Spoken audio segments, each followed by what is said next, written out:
क्या होता है जब वो हाथ जो कल तक पूरे गांव को अन्न देते थे, आज एक रोटी के लिए अपनों के ही सामने फैलने लगे? सुजान महतो, जिसने कड़ी मेहनत से मिट्टी को सोना बनाया और फिर भगवान की राह पकड़कर सुजान भगत बन गया। पर क्या भक्ति का मतलब अपने आत्मसम्मान की बलि देना है? जब अपने ही बेटे अपनी नजरों में पिता को बोझ समझने लगें, तब एक बूढ़ा बाप दो रास्ते चुन सकता है।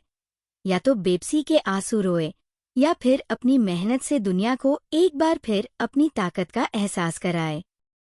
आज की कहानी प्यास की नहीं, इंतकाम की नहीं, बल्कि आत्मसम्मान की वापसी की है। नमस्ते, आप सुन रहे हैं ऑडियो स्टोरीज लाइव, जहां हम भारतीय साहित्य के अनमोल रत्नों को आवाज की दुनिया में सहेजते हैं।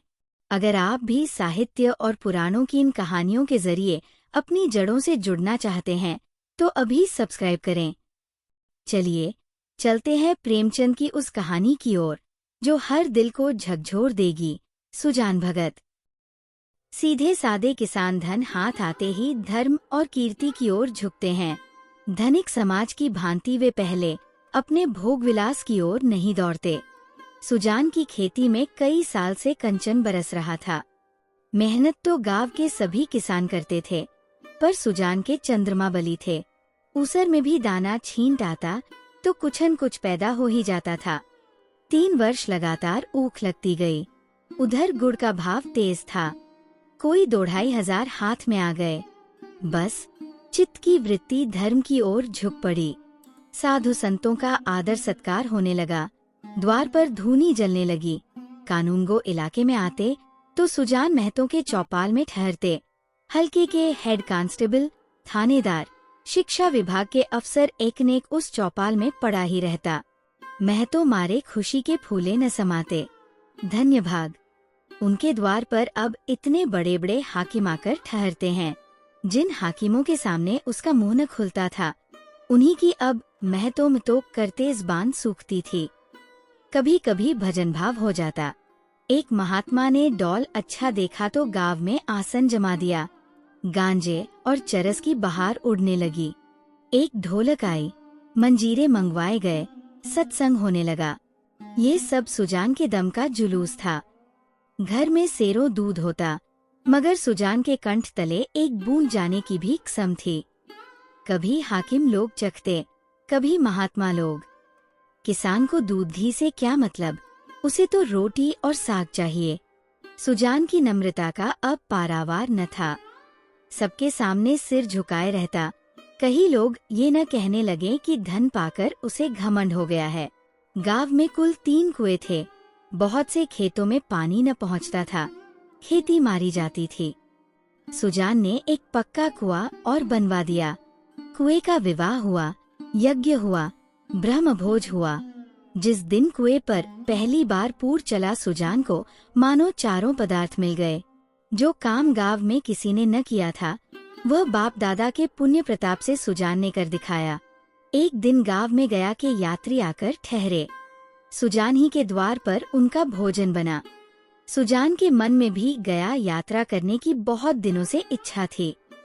ये अच्छा अवसर देखकर वह भी चलने को तैयार हो गया। उसकी स्त्री बुलाकी ने कहा, अभी रहने दो, अगले साल चलेंगे। सुजान ने गंभीर भाव से कहा, अगले साल क्या होगा कौन जानता है। धर्म के काम में मीनमेष निकालना अच्छा नहीं। जिदगानी का क्या भरोसा। बुलाकी, हाथ खाली हो जाएगा। सुजान, भगवान की इच्छा होगी तो फिर रुपए आ जाएंगे। उसके यहाँ किस बात की कमी है। बुलाकी इसका क्या जवाब देती। सत्कार्य में बाधा डालकर अपनी मुक्ति क्यों बिगाड़ती। प्रात काल स्त्री और पुरुष गया करने चले। वहां से लौटे तो यज्ञ और ब्रह्म भोज की ठहरी। सारी बिरादरी निमंत्रित हुई। 11 गांव में सुपारी बांटी। इस धूमधाम से कार्य हुआ कि चारों ओर वाहवाह मच गई। सब यही कहते थे कि भगवान धन दे तो दिल में ऐसा ही दे। घमंड तो छू नहीं गया, अपने हाथ से पत्तल उठाता फिरता था। कुल का नाम जगा दिया, बेटा हो तो ऐसा हो। बाप मरा तो घर घर में भूनी भांग नहीं थी। अब लक्ष्मी घुटने तोड़कर आ बैठी है। एक द्वेषी ने कहा, कहीं गड़ा हुआ धन पा गया है। तो चारों ओर से उस पर बौछारें पड़ने लगी। हाँ, तुम्हारे बाप दादा जो खजाना छोड़ गए थे वही उसके हाथ लग गया है। अरे भैया, ये धर्म की कमाई है, तुम भी तो छाती फाड़कर काम करते हो, क्यों ऐसी ऊख नहीं लगती, क्यों ऐसी फस नहीं होती? भगवान आदमी का दिल देखते हैं, जो खर्च करना जानता है उसी को देते हैं। सुजान महतो सुजान भगत हो गए। भक्तों के आचार विचार कुछ और ही होते हैं। भगत बिना स्नान किए कुछ नहीं खाता। गंगा जी अगर घर से दूर हो और वह रोज स्नान करके दोपहर तक घर न लौट सकता हो तो पर्वों के दिन तो उसे अवश्य ही नहाना चाहिए। भजन भाव उसके घर अवश्य होना चाहिए। पूजा अर्चना उसके लिए अनिवार्य है। खान पान में भी उसे बहुत विचार रखना पड़ता है। सबसे बड़ी बात यह है कि झूठ का त्याग करना पड़ता है। भगत झूठ नहीं बोल सकता। साधारण मनुष्य को अगर झूठ का दंड 1 मिले तो भगत को 1 लाख से कम नहीं मिल सकता। अज्ञान की अवस्था में कितने ही अपराध क्षम्य हो जाते हैं। ज्ञानी के लिए क्षमा नहीं है, प्रायश्चित नहीं है, अगर है भी तो बहुत कठिन। सुजान को भी अब भक्तों की मर्यादा को निभाना पड़ा। अब तक उसका जीवन मजूर का जीवन था। उसका कोई आदर्श, कोई मर्यादा उसके सामने न थी। अब उसके जीवन में विचार का उदय हुआ, जहाँ का मार्ग कांटों से भरा हुआ है। स्वार्थ सेवा ही पहले उसके जीवन का लक्ष्य था। इसी कांटे से वह परिस्थितियों को तौलता था। वह अब उन्हें औचित्य के कांटों पर तौलने लगा। यूं कहो कि जड़ जगत से निकलकर उसने चेतन जगत में प्रवेश किया।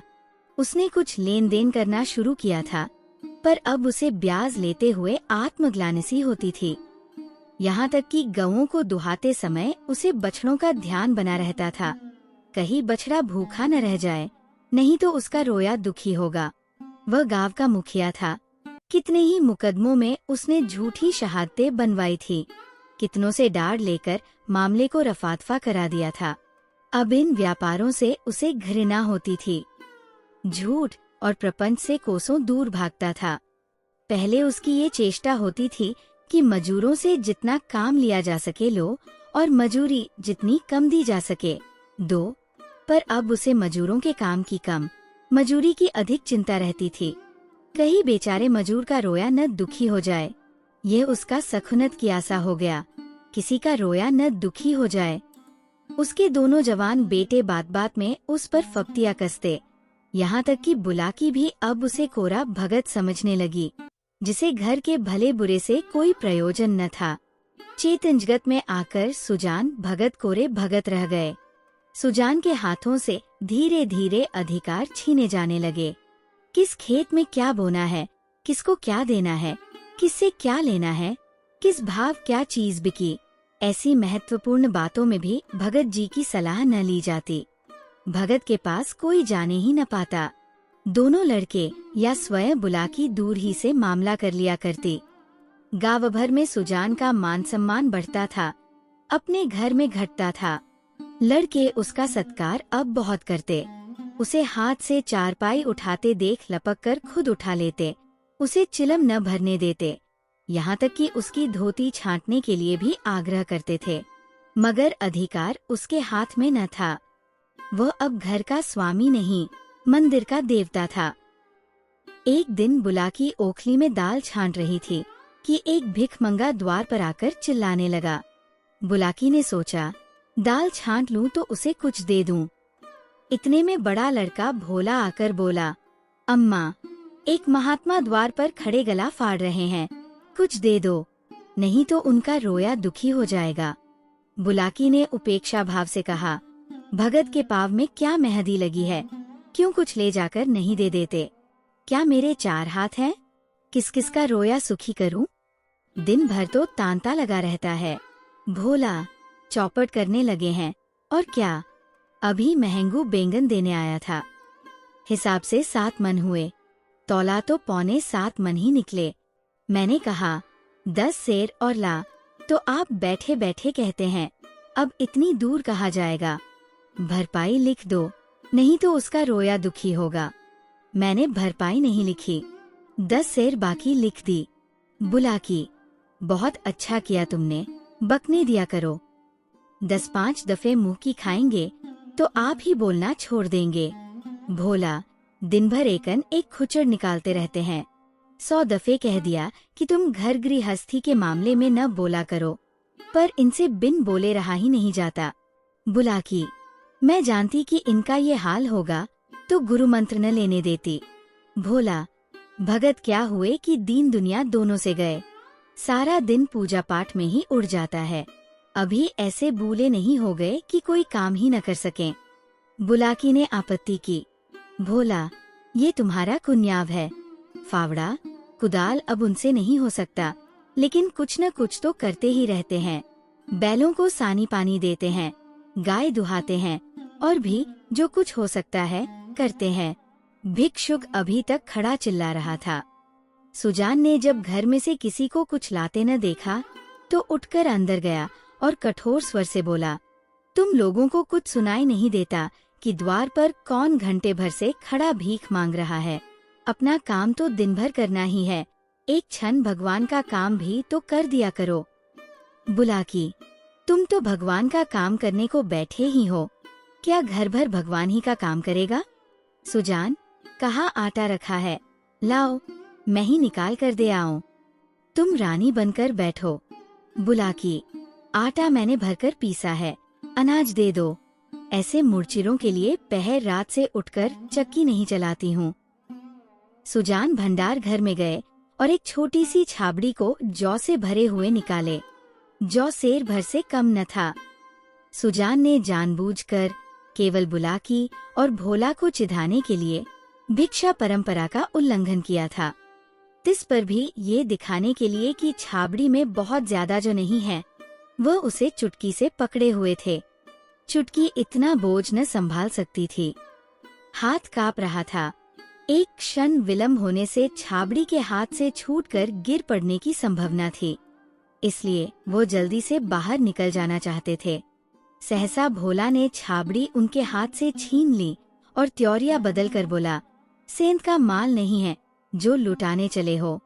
छाती फाड़ फाड़ कर काम करते हैं, तब दाना घर में आता है। सुजान ने खिसियाकर कहा, मैं भी तो बैठा नहीं रहता। भोला, भीख भीख की ही तरह दी जाती है, लुटाई नहीं जाती। हम तो एक बेला खाकर दिन काटते हैं कि पति पानी बना रहे, और तुम्हें लुटाने की सूझी है। तुम्हें क्या मालूम कि घर में क्या हो रहा है? सुजान ने इसका कोई जवाब न दिया। बाहर आकर भिखारी से कह दिया, बाबा, इस समय जाओ, किसी का हाथ खाली नहीं है, और पेड़ के नीचे बैठकर विचारों में मग्न हो गया। अपने ही घर में उसका ये अनादर। अभी वो अपाहिज नहीं है, हाथ पांव थके नहीं हैं, घर का कुछ न कुछ काम करता ही रहता है। उस पर ये अनादर। उसी ने घर बनाया, ये सारी विभूति उसी के श्रम का फल है, पर अब इस घर पर उसका कोई अधिकार नहीं रहा। अब वह द्वार का कुत्ता है, पड़ा रहे और घर वाले जो रूखा सूखा दे दें वो खाकर पेट भर लिया करे। ऐसे जीवन को धिक्कार है।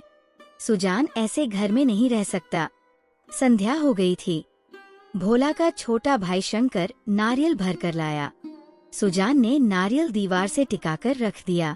धीरे धीरे तंबाकू जल गया। जरा देर में भोला ने द्वार पर चारपाई डाल दी। सुजान पेड़ के नीचे से न उठा। कुछ देर और गुजारी। भोजन तैयार हुआ। भोला बुलाने आया। सुजान ने कहा, भूख नहीं है। बहुत मनावन करने पर भी न उठा। तब बुलाकी ने आकर कहा, खाना खाने क्यों नहीं चलते? जी तो अच्छा है। सुजान को सबसे अधिक क्रोध बुलाकी ही पर था। ये भी लड़कों के साथ है। ये बैठी देखती रही और भोला ने मेरे हाथ से अनाज छीन लिया। इसके मुंह से इतना भी न निकला कि ले जाते हैं तो ले जाने दो। लड़कों को ना मालूम हो कि मैंने कितने श्रम से ये गृहस्थी जोड़ी है, पर ये तो जानती है, दिन को दिन और रात को रात नहीं समझा। भादों की अंधेरी रात में मड़ैया लगा के ज्वार की रखवाली करता था। जेठ बैसाख की दोपहरी में भी दम न लेता था। और अब मेरा घर पर इतना भी अधिकार नहीं है कि भीख तक न दे सकूं। माना कि भीख इतनी नहीं दी जाती, लेकिन इनको तो चुप रहना चाहिए था, चाहे मैं घर में आग ही क्यों न लगा देता। कानून से भी तो मेरा कुछ होता है। मैं अपना हिस्सा नहीं खाता, दूसरों को खिला देता हूँ। इसमें किसी के बाप का क्या साझा। अब इस वक्त मनाने आई है। इसे मैंने फूल की छड़ी से भी नहीं छुआ। नहीं तो गांव में ऐसी कौन औरत है जिसने कसम की लातें न खाई हों, कभी कड़ी निगाह से देखा तक नहीं। रुपए पैसे लेना देना सब इसी के हाथ में दे रखा था। अब रुपए जमा कर लिए हैं तो मुझी से घमंड करती है। अब इसे बेटे प्यारे हैं, मैं तो निखट्टू, लुटाओ, घर फूंकू, घोंघा हूँ। मेरी इसे क्या परवाह। तब लड़के न थे जब बीमार पड़ी थी और मैं गोद में उठाकर बैठ के घर ले गया था। आज उसके बेटे हैं और ये उनकी माँ है। मैं तो बाहर का आदमी हूँ, मुझसे घर से मतलब ही क्या। बोला, अब खा पी कर क्या करूँगा। हल जोतने से रहा, फावड़ा चलाने से रहा, मुझे खिलाकर दाने को क्यों खराब करेगी। रख दो, बेटे दूसरी बार खाएंगे। बुला की, तुम तो जरा सी बात पर तिनक जाते हो। सच कहा है, बुढ़ापे में आदमी की बुद्धि मारी जाती है। भोला ने इतना तो कहा था कि इतनी भीख मत ले जाओ, या और कुछ। सुजान, हाँ, बेचारा इतना कहकर रह गया। तुम्हें तो मजा तब आता जब वो ऊपर से 2-4 डंडे लगा देता। क्यों? अगर यही अभिलाषा है तो पूरी कर लो। भोला खा चुका होगा, बुला लाओ। नहीं, भोला को क्यों बुलाती हो? तुम ही न जमा दो 2-4 हाथ। इतनी कसर है, वह भी पूरी हो जाए। बुला की, हाँ और क्या, ये तो नारी का धर्म ही है। अपने भाग सराहों की मुझ जैसी सीधी औरत पाली। जिस बल चाहते हो बिठाते हो। ऐसी मुहजोर होती तो तुम्हारे घर में एक दिन निबाह न होता। सुजान, हाँ भाई, वो तो मैं ही कह रहा हूँ कि तुम देवी थी और हो। मैं तब भी राक्षस था और अब भी दैत्य हो गया हूँ। बेटे कमाऊ है, उनकी सी न कहोगी तो क्या मेरी सी कहोगी। मुझसे अब क्या लेना देना है। बुला की, तुम झगड़ा करने पर तुले बैठे हो और मैं झगड़ा बचाती हूँ कि 4 आदमी हंसेंगे। चलकर खाना खा लो सीधे से, नहीं तो मैं भी जाकर सो रहूंगी। सुजान, तुम भूखी क्यों सो रहोगी? तुम्हारे बेटों की तो कमाई है। हाँ, मैं बाहरी आदमी हूँ। बुला की, बेटे तुम्हारे भी है। सुजान, नहीं, मैं ऐसे बेटों से बाज आया। किसी और के बेटे होंगे। मेरे बेटे होते तो क्या मेरी ये दुर्गति होती? बुला की, गालियां दोगे तो मैं भी कुछ कह बैठूंगी। सुनती थी, मर्द बड़े समझदार होते हैं, पर तुम तो सबसे न्यारे हो। आदमी को चाहिए कि जैसा समय देखे वैसा काम करे। अब हमारा और तुम्हारा निर्वाह इसी में है कि नाम के मालिक बने रहें और वही करें जो लड़कों को अच्छा लगे। मैं ये बात समझ गई, तुम क्यों नहीं समझ पाते? जो कमाता है उसी का घर में राज होता है, यही दुनिया का दस्तूर है। मैं बिना लड़कों से पूछे कोई काम नहीं करती। तुम क्यों अपने मन की करते हो?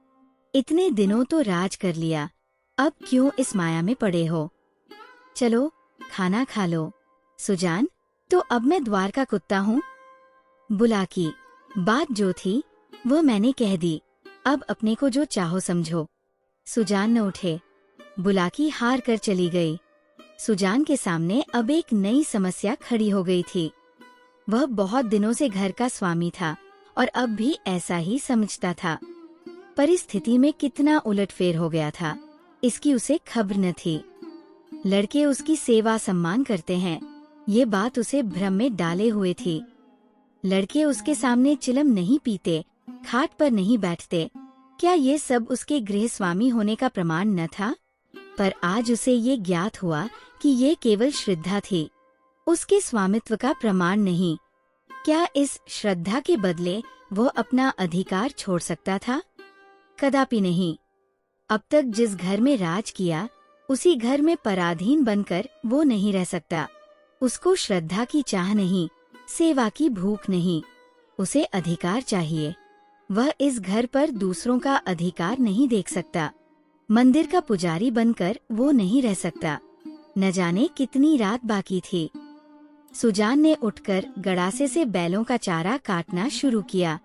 सारा गांव सोता था, पर सुजान करबी काट रहे थे। इतना श्रम उन्होंने अपने जीवन में कभी न किया था।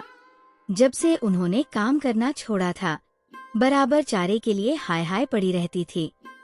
शंकर भी काटता था, भोला भी काटता था, पर चारा पूरा न पड़ता था। आज वह इन लौंडों को दिखा देगा कि चारा कैसे काटना चाहिए। उनके सामने कटिया का पहाड़ खड़ा हो गया और टुकड़े कितने महीन और सुडौल थे, मानो सांचे में ढाले गए हों। मुंह अंधेरे बुलाकी उठी तो कटिया का ढेर देखकर दंग रह गई। बोली, क्या भोला आज रात भर कटिया ही काटता रह गया? कितना कहा कि बेटा जी से जहान है, पर मानता ही नहीं, रात को सोया ही नहीं। सुजान भगत ने ताने से कहा, वो सोता ही कब है, जब देखता हूँ काम ही करता रहता है। ऐसा कमाओ संसार में और कौन होगा। इतने में भोला आंखें मलता हुआ बाहर निकला। उसे भी ये ढेर देखकर आश्चर्य हुआ। माँ से बोला, क्या शंकर आज बड़ी रात को उठा था? अम्मा, बुलाकी, वो तो पड़ा सो रहा है। मैंने तो समझा तुमने काटी होगी। भोला, मैं तो सवेरे उठ ही नहीं पाता। दिन भर चाहे जितना काम कर लूं, पर रात को मुझसे नहीं उठा जाता। बुलाकी, तो क्या तुम्हारे दादा ने काटी है? भोला, हाँ, मालूम तो होता है, रात भर सोए नहीं। बुलाकी, मुझसे कल बड़ी भूल हुई। अरे, वो तो हल लेकर जा रहे हैं, जान देने पर उतारू हो गए हैं क्या? बुलाकी, क्रोधी तो सदा के है, अब किसी की सुनेंगे थोड़े ही। भोला, शंकर को जगा दो, मैं भी जल्दी से मुँह हाथ धोकर हल ले जाऊं। जब और किसानों के साथ भोला हल लेकर खेत में पहुंचा तो सुजान आधा खेत जोत चुके थे। भोला ने चुपके से काम करना शुरू किया। सुजान से कुछ बोलने की उसकी हिम्मत न पड़ी। दोपहर हुआ, सभी किसानों ने हल छोड़ दिए, पर सुजान भगत अपने काम में मग्न है। भोला थक गया है। उसकी बार बार इच्छा होती है कि बैलों को खोल दे, मगर डर के मारे कुछ कह नहीं सकता। उसको आश्चर्य हो रहा है कि दादा कैसे इतनी मेहनत कर रहे हैं।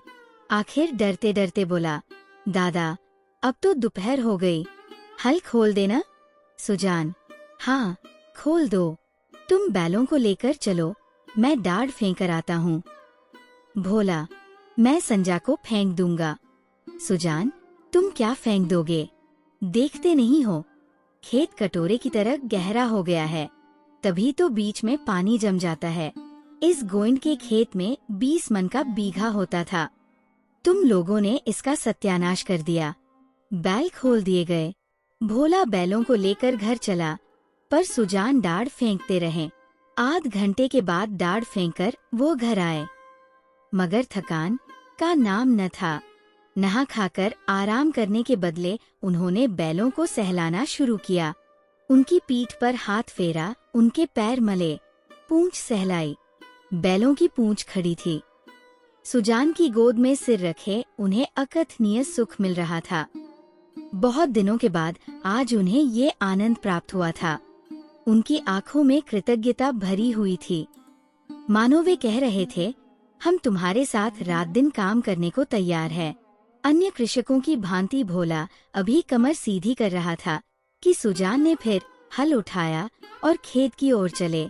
दोनों बैल उमंग से भरे दौड़े चले जाते थे, मानो उन्हें स्वयं खेत में पहुंचने की जल्दी थी। भोला ने मड़ैया में लेटे लेटे पिता को हल लिए जाते देखा, पर उठ न सका। उसकी हिम्मत छूट गई। उसने कभी इतना परिश्रम न किया था। उसे बनी बनाई गिरस्ती मिल गई थी। उसे ज्यों त्यों चला रहा था। इन दामों वह घर का स्वामी बनने का इच्छुक न था। जवान आदमी को 20 धंधे होते हैं। हंसने बोलने के लिए, गाने बजाने के लिए उसे कुछ समय चाहिए। पड़ोस के गांव में दंगल हो रहा है। जवान आदमी कैसे अपने को वहां जाने से रोकेगा? किसी गांव में बारात आई है, नाच गाना हो रहा है। जवान आदमी क्यों उसके आनंद से वंचित रह सकता है? वृद्धजनों के लिए ये बाधाएं नहीं। उन्हें न नाच गाने से मतलब, न खेल तमाशे से गर्ज, केवल अपने काम से काम है। बुलाकी ने कहा, भोला, तुम्हारे दादा हल लेकर गए। भोला, जाने दो अम्मा, मुझसे ये नहीं हो सकता। सुजान भगत के इस नवीन उत्साह पर गांव में टीकाएं हुई। निकल गई सारी भक्ति। बना हुआ था, माया में फंसा हुआ है। आदमी काहे को है, भूत है। मगर भगत जी के द्वार पर अब फिर साधु संत आसन जमाए देखे जाते। उनका आदर सम्मान होता है। अब कि उसकी खेती ने सोना उगल दिया है। बखारी में अनाज रखने की जगह नहीं मिलती। जिस खेत में 5 मन मुश्किल से होता था, उसी खेत में अब की 10 मन की उपज हुई है। चात का महीना था। खलिहानों में सत्युग का राज था। जगह जगह अनाज के ढेर लगे हुए थे। यही समय है जब कृषकों को भी थोड़ी देर के लिए अपना जीवन सफल मालूम होता है, जब गर्व से उनका हृदय उछलने लगता है। सुजान भगत टोकरों में अनाज भर भर कर देते थे और दोनों लड़के टोकरे लेकर घर में अनाज रखाते थे। कितने ही भाट और भिक्षुक भगत जी को घेरे हुए थे। उनमें वह भिक्षुक भी था जो आज से 8 महीने पहले भगत के द्वार से निराश होकर लौट गया था। सहसा भगत ने उस भिक्षुक से पूछा, क्यों बाबा, आज कहाँ चक्कर लगाए? भिक्षुक, अभी तो कहीं नहीं गया भगत जी, पहले तुम्हारे ही पास आया हूँ। भगत, अच्छा, तुम्हारे सामने ये ढेर है, इसमें से जितना अनाज उठाकर ले जा सको ले जाओ। भिक्षुक ने लुब्ध नेत्रों से ढेर को देखकर कहा, जितना अपने हाथ से उठाकर दे दोगे उतना ही लूंगा। भगत, नहीं, तुमसे जितना उठ सके उठा लो। भिक्षुक के पास एक चादर थी। उसने कोई 10 सेर अनाज उसमें भरा और उठाने लगा। संकोच के मारे और अधिक भरने का उसे साहस न हुआ। भगत उसके मन का भाव समझकर आश्वासन देते हुए बोला, बस इतना तो एक बच्चा भी उठा ले जाएगा। भिक्षुक ने भोला की ओर संदिग्ध नेत्रों से देखकर कहा, मेरे लिए इतना ही बहुत है। भगत, नहीं, तुम सकुचाते हो, अभी और भरो। भिक्षुक ने एक पंसेरी अनाज और भरा और फिर भोला की ओर सशंक दृष्टि से देखने लगा। भगत, उसकी ओर क्या देखते हो? बाबा जी, मैं जो कहता हूँ वो करो। तुमसे जितना उठाया जा सके उठा लो। भिक्षुक डर रहा था कि कहीं उसने अनाज भर लिया और भोला ने गठरी न उठाने दी तो कितनी भद्द होगी और भिक्षुकों को हंसने का अवसर मिल जाएगा। सब यही कहेंगे कि भिक्षुक कितना लोभी है, उसे और अनाज भरने की हिम्मत न पड़ी। तब सुजान भगत ने चादर लेकर उसमें अनाज भरा और गठरी बांधकर बोले, इसे उठा ले जाओ। भिक्षुक, बाबा, इतना तो मुझसे उठ न सकेगा। भगत, अरे, इतना भी न उठ सकेगा। बहुत होगा तो मन भर, भला जोर तो लगाओ, देखो उठा सकते हो या नहीं। भिक्षुक ने गठरी को आजमाया, भारी थी, जगह से हिली भी नहीं। बोला, भगत जी, ये मुझसे न उठेगी। भगत, अच्छा बताओ, किस गांव में रहते हो?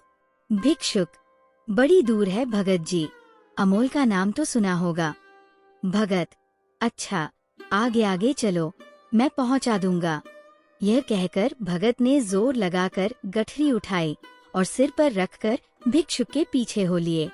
देखने वाले भगत का ये पौरुष देखकर चकित हो गए। उन्हें क्या मालूम था कि भगत पर इस समय कौन सा नशा है।